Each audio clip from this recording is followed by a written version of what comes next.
Hello everyone. Today we'll be beginning with a very important chapter, that is what life processes to. So before we get into the details of the chapter, let us have few words on the word life. See, a life is not a definable entity. हम life को define कर सकते हैं क्या? नहीं, हम life को कभी भी डिफाइन नहीं कर सकते।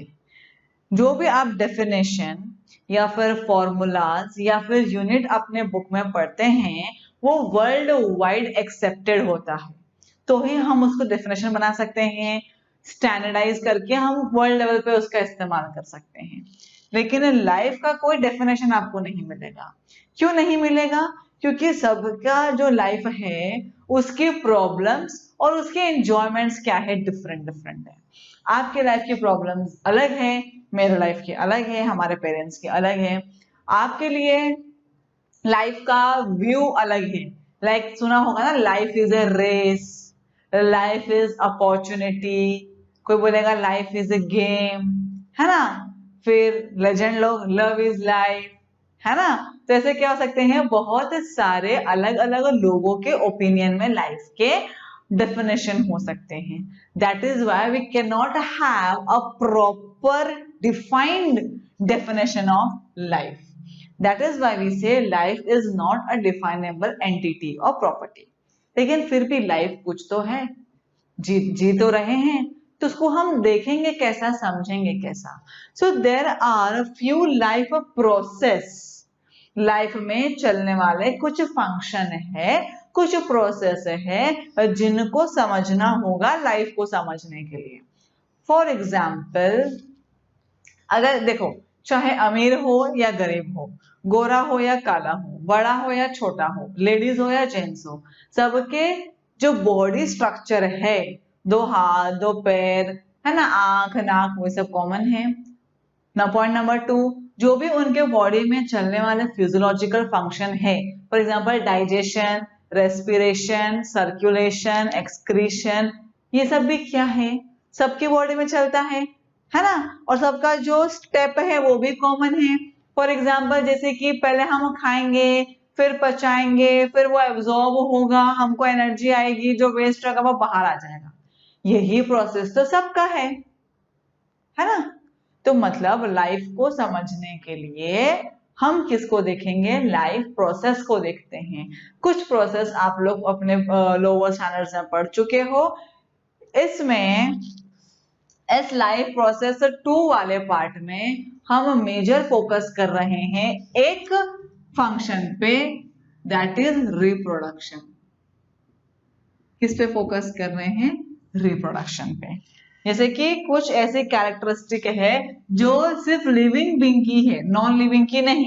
जैसे कि ग्रोथ, है ना, सेंस, मतलब कि हमारे आसपास ठंडा है, गर्म है, ये सॉफ्ट है, ये हार्ड है, this is all responsiveness to stimuli, ये भी नॉन लिविंग में नहीं पाएंगे आप। ठीक है, पेन है, लव है ना। वैसे ही जो बॉडी के फंक्शन है, डाइजेशन, रेस्पिरेशन, जो भी हमने डिस्कस किया, सर्कुलेशन, एक्सक्रीशन, वो भी नॉन लिविंग में नहीं पाएंगे आप। रिप्रोडक्शन भी नहीं पाएंगे आप। रिप्रोडक्शन का मतलब क्या है, see, re means again, re means what, again. Production is to produce, means to produce again, to give birth again. जैसे कि मान लो कि जो डॉग है, डॉग रिप्रोड्यूस जब करते हैं तो वो किसको जन्म देते हैं, पपीज को। कैट रिप्रोड्यूस करेंगे तो किसको जन्म देंगे, किटन्स को। ह्यूमंस रिप्रोड्यूस करेंगे, किसको जन्म देंगे, ह्यूमंस को, है ना। तो मतलब यहाँ पे जो भी स्पीशीज है वो क्या करते हैं, बच्चों को जन्म देते हैं। क्यों? क्योंकि रिप्रोडक्शन का सिग्निफिकेंस ही ये है कि जैसे जैसे इंडिविजुअल्स जन्म देते जाएंगे तो वैसे वैसे वो अपनी स्पीशीज की कंटिन्यूटी मेंटेन कर पाएंगे। नहीं समझे? सी, फॉर एग्जाम्पल, हम में से किसी ने भी डायनासोर को कभी नहीं देखा। क्यों नहीं देखा? क्योंकि they fail to reproduce, they fail to adapt, whatever might be the reason of environmental conditions and atmosphere and so, but they failed to reproduce, and hence there is no existence of dinosaur on the earth. मतलब उनका नामो निशान भी नहीं बचा, उनकी पूरी प्रजाति क्या हो गई, खत्म हो गई. They became extinct. एक्सटिंक्ट मतलब एकदम लुप्त हो गए, एक भी नहीं बचा, देखने को भी नहीं बचा.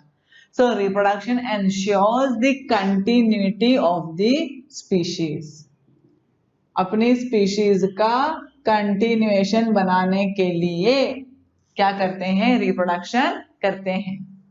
समझ में? ऐसे नहीं बोलते हैं कि बच्चे क्या है, घर का चिराग है, खान का नाम आगे बढ़ेगा, तो ऐसे ऐसे बोलते हैं ना, तो वैसे समझ लो, continuity of species. Got the point? Now, a reproduction. See, on the basis of cellular level, we have classified animal as a unicellular and multicellular. You are correct. Multicellular, right? On the basis of, see, there are two basically types of reproduction, that is asexual reproduction and sexual reproduction. Now, what is the basic difference in asexual reproduction and sexual reproduction? Here, a means no sexual reproduction. In asexual reproduction, only one parent is involved. In a sexual reproduction, two parents are involved. एक काम करते हैं, इसको और detail में लेते हैं, रुक जाओ. तुम लोग मेरे साथ लिख भी सकते हो, जो भी पॉइंट इंपॉर्टेंट लगता है, जो भी फ्लो चार्ट इंपॉर्टेंट लगता है, लिखते चलो, नोट करते चलो, सिर्फ बैठ के स्टोरी मत सुनो, है ना. So on the there are two types of reproduction: asexual reproduction and sexual reproduction. In asexual reproduction, only one parent is involved. In sexual reproduction, two parents are involved. That is why here no variation is seen, and here variation is seen. Reason for no variation is no mixing of gametes, and here the reason for variation is mixing of gametes. Tension मत लो, समझाती हूँ एक एक करके. देखो, asexual reproduction में सिर्फ एक पेरेंट इन्वॉल्व है, ठीक है. सेक्सुअल रिप्रोडक्शन में दो पेरेंट इन्वॉल्व है. We are the outcome of sexual reproduction. So we have mother, we have father. Okay, so two parent. Variation का मतलब होता है difference. Means in spite of you might be resembling your mother in some way, your father in some way, but then too as a whole you are a third new human being.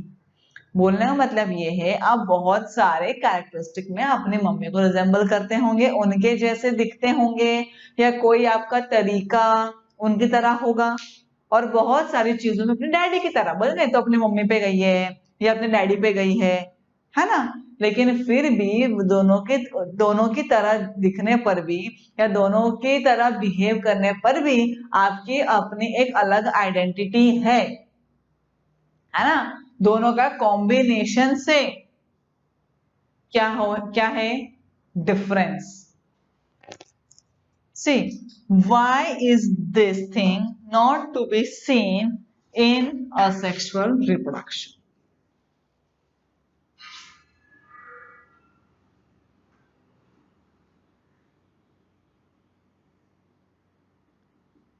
See, there are many asexual methods of reproduction, like binary fission. You are also right with me, then I'll explain step by step.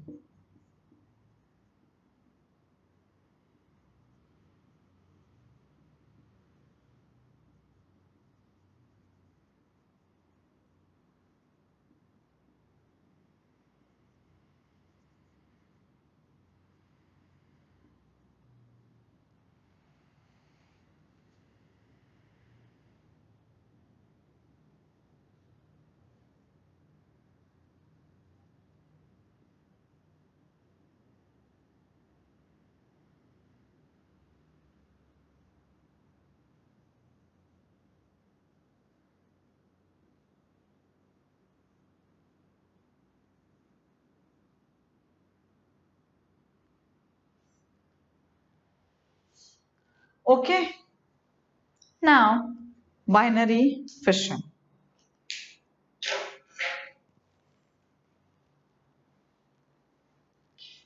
सब लोग जानते हैं amoeba को। ये है amoeba, ये है उसका न्यूक्लियस। हमने ये भी पढ़ा है कि न्यूक्लियस क्या होता है, एलोंगेट होता है, फिर एक टाइम आता है जब ये बीच में से क्या हो जाता है, डिवाइड हो जाता है और हमको मिलते हैं 2 डॉटर सेल्स। ये एक अमीबा से हमको कितने अमीबा मिले सॉरी कितने अमीबा मिले, 2 अमीबा मिले। अब ये दोनों कैसे होंगे, बिल्कुल सेम टू सेम। ये सिंगल पेरेंट था, इसमें दूसरा कोई पेरेंट नहीं था, इसमें कोई गैमेट की मिक्सिंग नहीं हुई। फॉर एग्जाम्पल अगर ब्लैक कलर है, ब्लैक कलर अगर 100 लीटर होगा तो भी वो ब्लैक ही होगा, 1 ड्रॉप होगा तो भी वो ब्लैक ही होगा, है ना। लेकिन अगर मान लो कि ये रेड कलर है और ये येलो कलर है, और रेड और येलो को अगर मिक्स करेंगे तो क्या होगा, ऑरेंज मिलेगा। ऑरेंज इसके शेड में भी है, इसके शेड में भी है, लेकिन फिर भी ओवरऑल ये थर्ड कलर है। तो ये है हमारा सेक्सुअल रिप्रोडक्शन के वजह से आने वाला वेरिएशन, जो कि हमको किस में देखने को नहीं मिलता, और सेक्सुअल मेथड में देखने को नहीं मिलता। ये एक ही पेरेंट है जिसके न्यूक्लियस के बाइफर्केशन से 2 डॉटर सेल्स आए हैं। ये दोनों ही एक दूसरे की भी कार्बन कॉपी होंगे और पेरेंट्स की भी कार्बन कॉपी होंगे, जो ये केस में नहीं है। अब समझ में आ गया वेरिएशन का मीनिंग, वेरिएशन का रीजन क्या था, ठीक है। तो यहाँ पर बाइनरी फिशन, ये अमीबा है, अमीबा का सेल्स न्यूक्लियस एलोंगेट हुआ और क्या हुआ, वो फर्दर डिवाइड हुआ 2 डॉटर सेल्स में। तो इसका नाम बाइनरी फिशन। बाई मतलब काम वाली बाई नहीं, 2, है ना। फिशन मतलब क्या, ब्रेकडाउन, मतलब कि जो अमीबा का एक पेरेंट सेल था वो ब्रेकडाउन होके कितने डॉटर सेल्स बनाया, 2 बनाया। तो ये रिप्रोडक्शन हुआ कि नहीं, इसका नंबर बढ़ा कि नहीं, बढ़ा। तो ये क्या हुआ, हमारा बाइनरी फिशन। देन नेक्स्ट में फिर से हम एग्जांपल अमीबा का ही लेते हैं, इजी फटाफट समझ में आने के लिए। मान लो कि ये अमीबा है, ये उसका न्यूक्लियस है, ठीक है। बात कर रहे हैं मल्टीपल फिशन की। बाइनरी फिशन में पेरेंट सेल सिर्फ 2 में ही डिवाइड होगा। मल्टीपल फिशन में क्या हो रहा है, अमीबा जहां रहता है, कहाँ रहता है, ये तो पानी में पाया जाता है, एक्वाटिक है ना। तो अमीबा जहां रहता है वहां पर जो कंडीशंस है, एनवायरमेंटल कंडीशंस, वो अनफेवरेबल है। अनफेवरेबल मतलब कि उसको सूट नहीं कर रहे हैं, या तो वहां पे फूड रिसोर्सेज अवेलेबल नहीं है, टेम्परेचर प्रेशर इसको सुटेबल नहीं है। तो इसका मतलब ये नहीं है कि इसके बॉडी का जो भी कार्यक्रम है वो रुक जाएगा, वो तो चालू ही है, वो चल रहा है। So what will happen? These nucleus will keep on dividing. Nucleus is dividing inside, and as the conditions are not favorable outside, this amoeba will develop a cyst. तुम लोग को मैं थोड़ा बड़ा करके बताती हूँ ताकि समझ में आए। एक्चुअली ऐसा नहीं रहता, पर मैं तुम लोग को सिर्फ ऐसे बता रही हूँ। So this is, just imagine, this is a coating or covering which amoeba is developing outside the surface of the body so as to protect itself. This particular thing is called cyst. Cyst means nothing but the covering for protection. Why? Because the conditions outside is unfavorable. So ऐसे cyst रहेगा और अंदर इसका कार्यक्रम चालू है, कितना भी वो डिवाइड हो जाए। But the condition when it is favorable, amoeba will break this cyst and open all this into the surrounding environment. ये सब बाहर आ जाएंगे। अब ये कितने हैं हमको नहीं पता, ये कितने भी हो सकते हैं, हम इसको गिन नहीं सकते। So this is multiple fission. बहुत सारा हुआ कि नहीं, multiple means what? Many. This is what multiple. ठीक है, multiple fission, multiple many fission breakdown, बहुत सारे ब्रेकडाउन, बहुत। और ये हाँ, ये हर एक एक अमीबा के बच्चे हैं, एक एक डॉटर अमीबा है, ठीक है। Then there is बर्डिंग।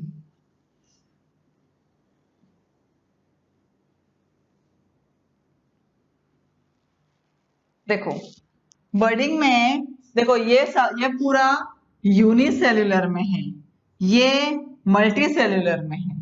बर्डिंग यहाँ भी है, बर्डिंग यहाँ भी है, पर मैं तुमको ये वाला बर्डिंग बताती हूँ, थोड़ा सा इंटरेस्टिंग है। सब लोगों को हाइड्रा पता है, हाइड्रा ये काफी माइक्रोस्कोपिक स्ट्रक्चर है और ये नारियल का झाड़ नहीं है। ये क्या है? This is a hydra, an aquatic organism. These are the tentacles of hydra. This is the mouth and tentacles of hydra. What happens? This is the adult hydra. After few days, you all can see some bulgy thing here. Then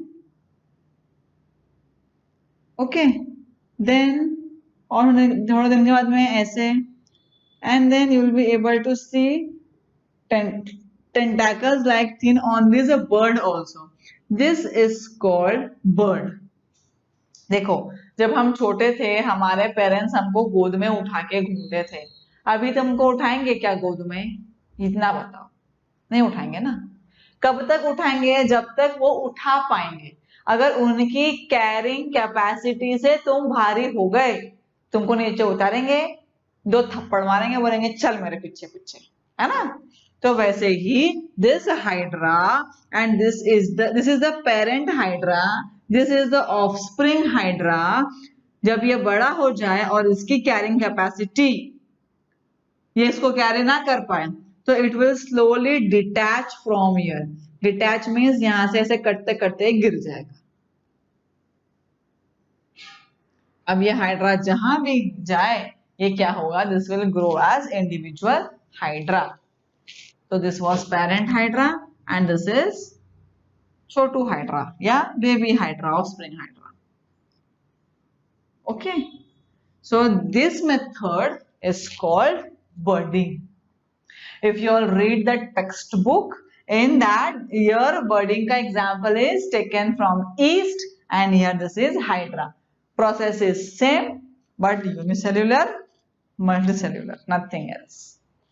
Okay, fragmentation. fragment का मतलब ही क्या होता है? टुकड़े टुकड़े।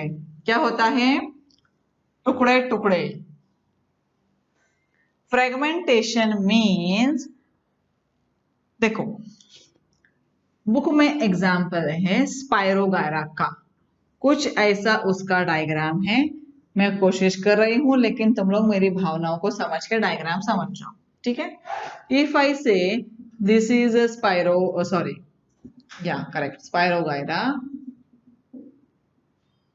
और अगर इसको बीच में से कट कर दिया जाता है तो ये इंडिविजुअल लाइफ जिएगा, ये इंडिविजुअल लाइफ जिएगा, ठीक है। अगर और कट कर दिया जाता तो ये एक इंडिविजुअल, ये एक इंडिविजुअल, ये एक individual. This is called fragmentation. Difference है रीजनरेशन में और फ्रेगमेंटेशन में।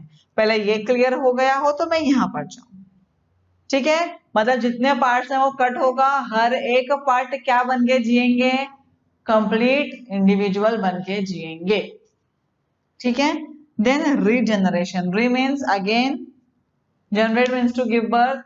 जैसे कि हम हेयर कट करते हैं, नेल्स कट करते हैं, वो रीजनरेट होता है। लेकिन उंगली कट करोगे तो होगा, हाथ कट करोगे तो होगा, रीजनरेट नहीं होगा। रीजनरेशन की हायर कैपेसिटी होती है लोअर एनिमल्स में। बहुत ही कॉमन लेवल पे तुम लोगों ने लिजर्ड को देखा होगा। लिजर्ड की अगर पुच्छी कट जाती है तो वो दोबारा से अपने टेल ग्रो कर लेती है। That capacity of regrowing is called what? Regeneration, ठीक है।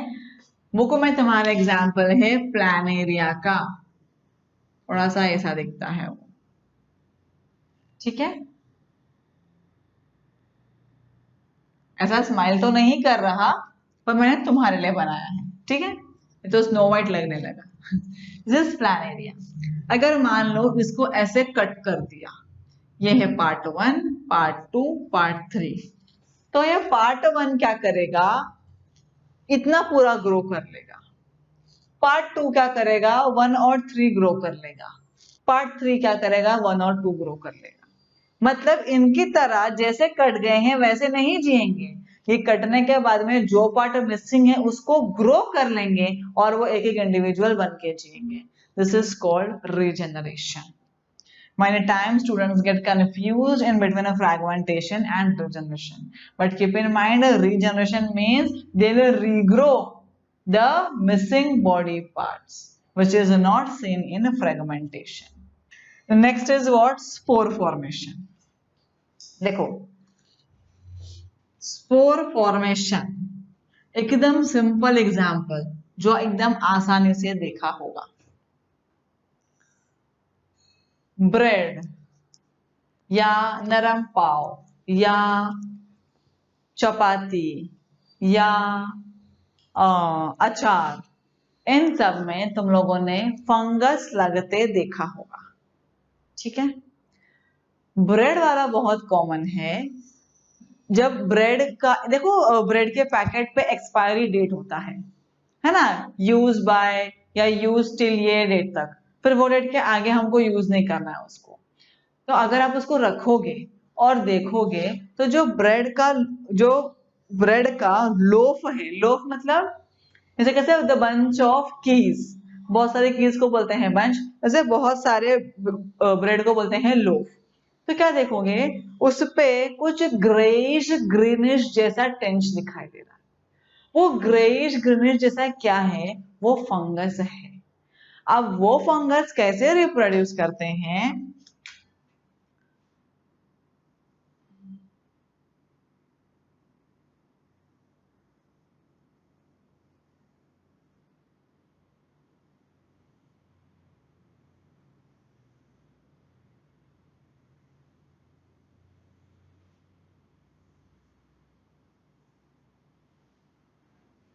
ये हाईली माइक्रोस्कोपिक स्ट्रक्चर है फंगस का। ये उनके रूट लाइक स्ट्रक्चर जिनको बोलते हैं राइजोइड्स, ये सपोर्टिंग स्ट्रक्चर हाइफे और ये स्पोरेंजियम। देखो, हमारे चपाती से या ब्रेड में धसके ये क्या करते हैं, न्यूट्रिशन लेते हैं। इसके अंदर बहुत सारे स्पोर्स हैं जो ये न्यूट्रिशन पाके मैच्योर हो जाते हैं, और जब ये मैच्योर हो जाते हैं तो क्या होते हैं, ऐसे फट जाते हैं, जिससे ये सारे स्पोर्स क्या होते हैं, गिरते हैं दूर दूर। जहां जहां ये स्पोर्स गिरेंगे वहां वहां क्या होगा, फंगस ग्रो होगा। इसलिए आप लोग नोटिस किया होगा कि जो ब्रेड है, ब्रेड के हमेशा एक साइड पे, कोई भी एक साइड पे ज्यादा फंगस की ग्रोथ है। अरे सिर्फ यहाँ पर ही लगा, यहाँ पे तो पूरा सही है, तो इसे एक साइड पे ही क्यों हुआ, एक ही लाइन क्यों पकड़ा, क्योंकि यहाँ पर ग्रो हुआ और यहाँ से इसने ऐसे फेंका तो सारा ये साइड वो क्या कर लेगा, फंगस ग्रो होगा। तो ये स्पोर्स से होता है, इसलिए हम इसको स्पोर फॉर्मेशन कहते हैं, ठीक है। ये बारिश के दिनों में फंगस आपको लेदर शूज, लेदर बैग, गने बैग्स में भी दिखाई देगा। देन वेजिटेटिव प्रोपगेशन, यहाँ पे हम जरा प्लांट्स की बात करेंगे। हमको पता है कि जो प्लांट्स है, अब प्लांट्स का फ्यूचर सीड है। प्लांट्स का फ्यूचर कौन है, सीड है। सीड को ही सो करके हमें न्यू प्लांट मिलता है, ठीक है। लेकिन वेजिटेटिव प्रोपगेशन का मतलब ये है कि नए प्लांट्स ग्रो करना, लेकिन सीड सो करके नहीं, सीड के बगैर और किसी भी तरीके से क्या करना, न्यू प्लांट्स को ग्रो करना is vegetative propagation. For example, सब लोगों ने गन्ना खाया है, गन्ना देखा है। गन्ने पे अगर गन्ने को ऐसा स्लांट कट करके बो दिया जाए फिर से कहीं और, तो भी क्या होगा, गन्ने का क्रॉप लग जाएगा। रोज प्लांट है, रोज प्लांट को भी ऐसे स्लांट कट करके उसका स्टेम को दूसरी जगह ग्रो कर दिया जाए तो भी वो क्या होगा, ग्रो होगा।